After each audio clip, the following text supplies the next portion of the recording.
자, 미국 증시 마감부터 확인하겠습니다. 클로징 벨 나옵니다. 장혜진 앵커 3대 지수가 조금 쉬어간 채 마감이 됐네요. 네, 맞습니다. 현지 시간 21일 이번 주 랠리를 펼쳐왔던 미국 3대 지수가 이날 일제히 하락 마감했습니다.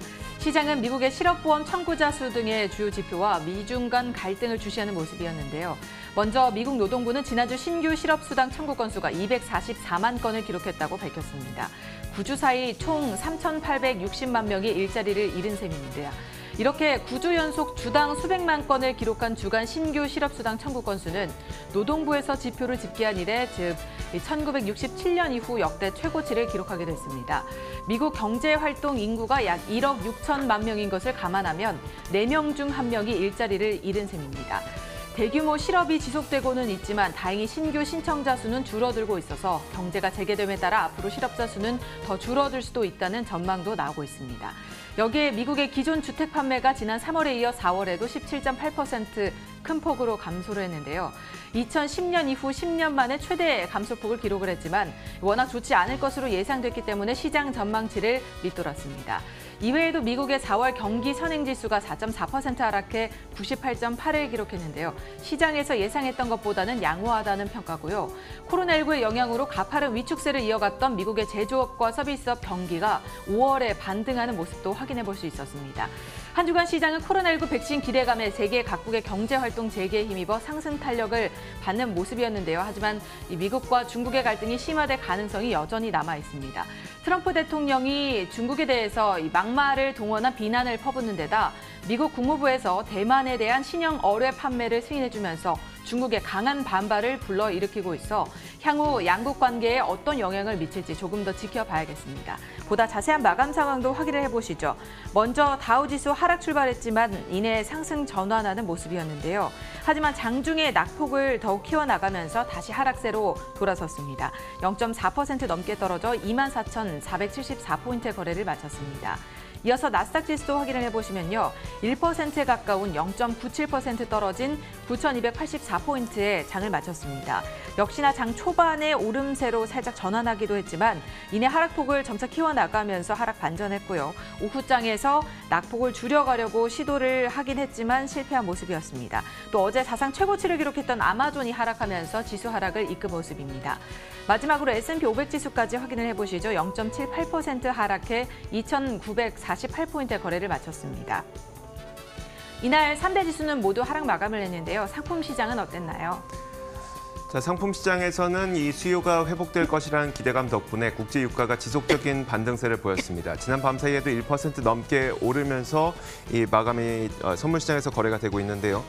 국제유가 WTI 가격은 지난 밤 사이에도 1% 넘게 올랐습니다. 수요가 회복될 것이란 기대감, 거기에다가 재고가 감소하고 있는 이 트렌드, 이런 것들이 국제유가를 상승시켜주는 요인이었었는데요.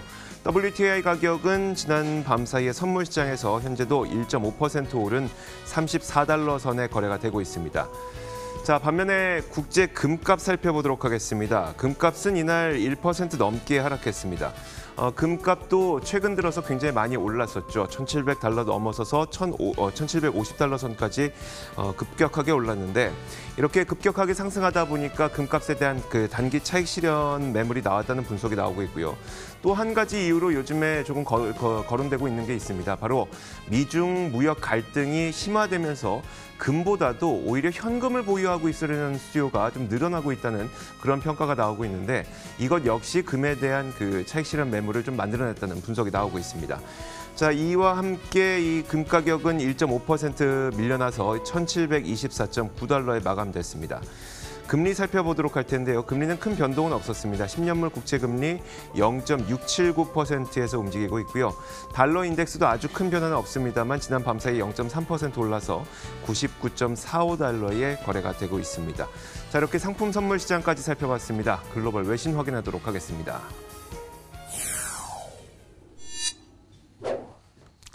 자, 첫 번째 소식 장혜진 앵커가 전해주시죠. 네, 미국에서 새로운 설문조사를 진행한 결과 영화관이 문을 열어도 70%는 집에서 보길 원한다는 소식이 전해졌습니다. 이 버라이티에서 진행한 새로운 설문조사에서 사람들은 경제 재개에도 불구하고 콘서트와 영화 그리고 연극 공연에 거의 가지 않을 것이라는 결과가 나왔는데요. 많은 미국인들은 2달 이상의 시간을 집에서 대부분의 시간을 머무르게 되면서 집에서 그들이 스스로 즐겁고 편안하게 하는 방안을 모색하게 되었고 이를 선호하게 되었다는 분석이 제기됐습니다.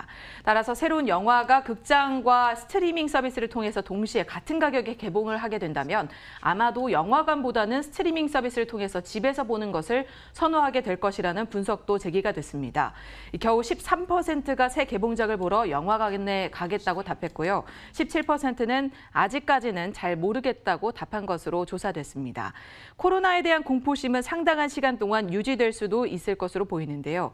응답자의 37%는 향후 영화관에 앞으로 덜 가게 될 것이라고 전했고 10%는 다시는 영화관에 가지 않을 것이라고 했다는 극단적인 답변도 나왔습니다. 응답자의 90%가 또 백신이나 치료제가 이들의 행동 패턴에 영향을 줄 것이라고 말한 만큼 사람들이 안전하다고 느끼고 집 밖으로 나오려면 하루빨리 백신과 치료제가 개발되어야 할 것 같습니다. 그때까지는 영화관들이 상당한 어려움을 겪을 것으로 예상이 되며 스트리밍 시장이 오히려 더 각광을 받을 것으로 예상된다고 설문조사 결과 분석을 내놨습니다. 자, 지난 밤 사이 매우 재밌는 통계가 한 가지가 나왔는데요. 미국에서도 우리나라와 비슷하게 동학개미운동이 일어나고 있다고 합니다. 코로나 지원금을 받아서 주식 투자를 했다고 하는데 자, 이 관련 내용을 한번 CNBC 기사를 통해서 살펴보도록 하겠습니다. 많은 미국인들이 본인들이 받았던 코로나 바이러스 스티뮬러스 책이라고 부르죠. 이 코로나 바이러스 지원 금액을 주식을 트레이딩하는 데 썼다라는 소식입니다. 한번 들어볼게요. 실제 코로나 지원금으로 얼마나 주식을 했는지 살펴보니까 이 표에 나와 있습니다. 연봉 3만 5천에서 7만 5천 달러 사이에 그 사람들은 주식 투자의 금액이 코로나 지원 금액이 들어오기 전과 후를 비교해 봤을 때 거의 90%나 늘어났다고 하고요. 연소득 10만 달러에서 15만 달러 사이에 있는 사람들은 코로나 바이러스 지원금이 들어오기 전과 후에 주식 투자 금액이 82%나 늘어났다고 합니다. 연소득 15만 달러 이상의 그 고소득자는 한 50%, 약 45% 정도 늘어났다고 하고요. 트럼프 행정부는 그동안 케어스 액트에 근거해서 2조 2천억 달러를 사용을 했죠. 한 명당 1,200달러 내지는 2,400달러까지 지급을 했는데 자, 이렇게 지급을 받은 지원금으로 사람들이 주식 투자를 했다는 겁니다. 인베스트넷 요들리의 데이터 분석가는 코로나19 사태가 사람들로 하여금 돈을 더 공격적으로 운영하게 만들었다는 점을 의심한 여지가 없다고 설명을 했는데 신규 계좌 개설 개수도 굉장히 크게 늘어난 것으로 확인이 됐습니다. 보니까 찰스 슈왑에 따르면 1분기에만 약 60만 9천 개의 계좌가 개설됐고 이거는 신기록이라고 하고요. CNBC는 이와 같은 새로운 투자자들의 진입으로 인해서 증시가 연초 수준까지 S&P 500 지수가 연초 수준까지 회복됐다고 평가를 하기도 했습니다. 네, 다음으로 종목 소식 이어가겠습니다. 테슬라와 관련한 소식인데요. 테슬라가 공장을 전면적으로 정상 운영하겠다고 전했습니다. 테슬라는 미국의 자동차와 배터리 공장을 정상 운영하겠다고 전하면서 캘리포니아 프리몬트와 네바다 스파크스에 위치한 생산 공장 직원들에게 정상적으로 출근을 해라. 이렇게 이번 주 금요일부터 출근을 하라고 전했다고 하는데요. 당사는 만일 이 코로나19에 노출되는 것이 우려가 된다면 인적자원부의 승인을 받아서 무급 휴가를 떠나는 방안을 선택할 수 있도록 하기도 했습니다. 회사 측은 마스크가 필요한 직원들에게 보급하고 또 발열 체크를 해서 전면적으로 코로나19에 대한 대응을 해 나가겠다고도 전했는데요. 지난 9일부터 카운티의 명령을 무시하고 공장 재가동에 나선 테슬라는 이달 초에 미국 캘리포니아 엘러미더 카운티를 상대로 제기했던 소송을 지난 수요일 취하하기도 했습니다. 회사 측은 엘러미더 카운티의 보건당국 담당자로부터 프리모트 공장의 작업 계획서와 안전정책 승인을 받았다고 전했습니다. 앞서 엘러미더 카운티와 공장 운영 재가동에 대해 갈등을 빚어오면서 머스크 CEO는 테슬라 본사를 텍사스주나 네바다주로 옮기겠다 엄포를 놓기도 했는데요. 이에 대해서 캘리포니아 주지사 가빈 뉴섬은 본사를 빠른 시일 안에 옮길 것 같지는 않다면서 머스크 CEO와 많은 이야기를 나눴고 함께 저탄소, 그린 경제 성장을 이뤄나가기로 이야기를 나눴다고 전하기도 했습니다. 자, 미국 나스닥 시장에 상장되어 있는 중국 기업인 바이두가 나스닥 시장을 떠나는 방안을 검토하고 있는 것으로 로이터가 단독 보도를 냈습니다. 이 관계자의 말을 인용해서 보도를 한 건데요. 자, 나스닥 시장에서 왜 떠나느냐? 바이두의 입장에서는 나스닥 시장에서 받았던 가치 평가가 좀 저평가되어 있다고 생각을 해서 이 시장을 떠나서 다시 재평가받고 싶다는 취지가 한 가지가 있고, 또 미중 갈등에 따른 여파도 존재하는 것으로 추정이 되고 있습니다. 한 가지씩 살펴보면 바이두의 주가는 2018년 5월 고점 대비해서 현재 한 60%가량이나 떨어져 있는 상태입니다. 자, 이와 같은 저평가를 나스닥 시장을 떠나서 재평가받겠다는 취지로 시장에서는 좀 해석하고 있는 것으로 보고 있고요. 다만 틱톡이라는 앱으로 유명한 바이트댄스, 여러분들도 다 아시겠지만 이 바이트댄스가 부상하면서 바이두가 고전을 면치 못하고 있는 것이기 때문에 나스닥 시장 떠난다고 과연 바이두가 가치 재평가를 받을 수 있을 것이냐라는 의문은 좀 듭니다. 자, 두 번째 이유가 바로 미국 상원에서 얼마 전에 관리감독법을 통과시켰죠. 미국에 상장된 중국 기업에 대한 관리 규제를 까다롭게 하겠다는 내용이 포함되어 있습니다. 자, 그러다 보니까 나스닥을 떠나려고 하는 것 아니냐, 이렇게 추정이 되고 있는데, 일단 바이두에서는 공식적인 입장은 밝히지 않은 상태이긴 합니다만요.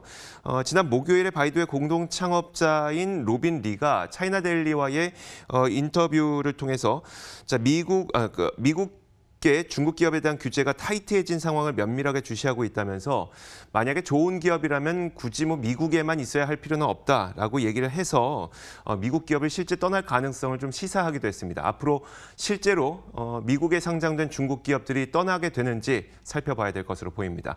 자, 이렇게 글로벌 외신 살펴봤습니다. 맨해튼 나우 이어가도록 하겠습니다.